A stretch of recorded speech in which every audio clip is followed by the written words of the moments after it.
ఈ వీడియో చూస్తున్నప్పుడు మీ బ్రెయిన్ లో ఒక ఆలోచన వస్తుంది. అది మీకు మాత్రమే తెలుసు అనుకుంటున్నారా? అది తప్పు. 2023లో అమెరికాలో ఒక యూనివర్సిటీ ల్యాబ్ లో సైంటిస్టులు మనుషుల మెదడు లోపల ఉన్న ఆలోచనలను మరియు పదాలను, వాక్యాలను తిరిగి కనిపెట్టగలిగారు.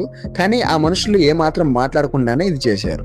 ఈ వీడియో మిమ్మల్ని ఖచ్చితంగా చాలా ఆసక్తికరమైన విషయం వైపు తీసుకెళ్తుంది కాబట్టి చివరి వరకు చూడడానికి ట్రై చేయండి. 2023లో టెక్సాస్ యూనివర్సిటీకి చెందిన సైంటిస్టులు జెర్రీ టాంగ్ మరియు అలెగ్జాండర్ హాక్ ఒక అద్భుతమైన ప్రయోగం చేశారు. వాళ్ళు కొంతమంది వాలంటీర్లని fMRI మిషన్ లోపలికి పడుకోబెట్టారు. ఇది మెదడులో బ్లడ్ ఫ్లో ని స్కాన్ చేసే మిషన్ అన్నమాట.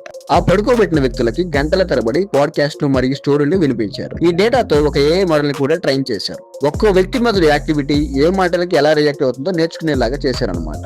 తర్వాత వాళ్ళు స్కానింగ్ లో నుంచి బయటికి తీసి ఆ వ్యక్తికి ఒక కొత్త స్టోరీ వినిపించారు. ఈ స్టోరీ అతను కానీ AI కానీ ఇప్పటి వరకు ఎప్పుడు వినలేదు. ఆ తర్వాత AI ఆ వ్యక్తి యొక్క మెదడుని స్కాన్ చేసినప్పుడు ఆ AI స్టోరీ ఏంటో చెప్పగలిగింది. ఖచ్చితంగా కాకపోయినా దానికి దగ్గరగా రాయగలిగింది. ఇది నిజంగా చాలా షాకింగ్ గా ఉంటుంది. కానీ ఇక్కడ ఒక ముఖ్యమైన విషయం అర్థం చేసుకోవాలి. ఈ ఆర్టిఫిషియల్ ఇంటెలిజెన్స్ ఎవరి మనిషినైనా సరే సడన్ గా చదవలేదు. ప్రతి వ్యక్తికి గంటల తరబడి ట్రైనింగ్ కావాలి. ఆ వ్యక్తి స్వచ్ఛందంగా fMRI మిషన్ లో పడుకొని సహకరిస్తేనే ఆ పని చేస్తుంది. అంటే ఎవరో రోడ్డు మీద వెళ్తుంటే వాళ్ళ మనసులో ఏముందో దూరం నుండి చదవలేదు. ఈ టెక్నాలజీ ఇప్పటికి చాలా దూరంలో ఉంది. ఇప్పుడు మీకు గుర్తు వచ్చి ఉండవచ్చు ఎలాన్ మస్క్ న్యూరోలింక్ సంగతి ఏంటి అని. 2016లో స్థాపించిన న్యూరోలింక్ 2024 జనవరిలో మొదటిసారి ఒక మనిషి మెదడులో చిప్ ని అమర్చింది. నోలాండ్ అర్బాంగ్ అనే వ్యక్తిలో.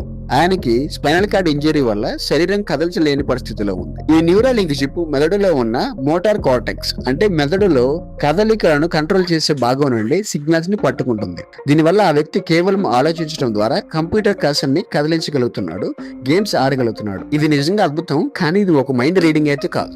ఇది మోటార్ సిగ్నల్స్ ని డిటెక్ట్ చేయగలదు. అంటే మీరు మీ చెయ్యి కదపాలి అని అనిపిస్తుందా అనే ఆలోచన మాత్రం డిటెక్ట్ చేయగలదు, కానీ మీ పర్సనల్ సీక్రెట్స్ ని, భావాలని కాదు. ఈ అద్భుతమైన టెక్నాలజీ ఇంకా ఆరంభ దశలోనే ఉంది. మరియు FDA అంటే America food and drug administration ప్రకారం దీన్ని బ్రేక్ త్రూ డివైస్ గా గుర్తించారనమాట. అంటే ఇంకా ఇది పరిశోధన దశలోనే ఉన్న ఒక మెడికల్ టెక్నాలజీ అని దీని అర్థం. సాధారణ ప్రజలకు అందుబాటులో ఇది ఉండదు. సరే, ఇప్పుడు మీకు దగ్గరగా వచ్చే విషయం ఒకటి చెప్తాను. EEG హెడ్సెట్స్ ఇవి ఇప్పటికే మార్కెట్ లో 15,000 నుండి 50,000 వరకు రేంజ్ లో అందుబాటులో ఉన్నాయి. ఇది మీ తలపై పెట్టుకుంటే మెదడు ఎలక్ట్రికల్ యాక్టివిటీని పట్టుకుంటుంది. కానీ ఇవి చేయగలిగే చాలా పరిమితం. మీరు ఫోకస్ గా ఉన్నారా, రిలాక్స్ గా ఉన్నారా, నిద్రపోతున్నారా అనేది మాత్రమే గుర్తించగలవు. కానీ ఇవి మీ ఆలోచనలను, భావాలను పదాలుగా చదవలేవు.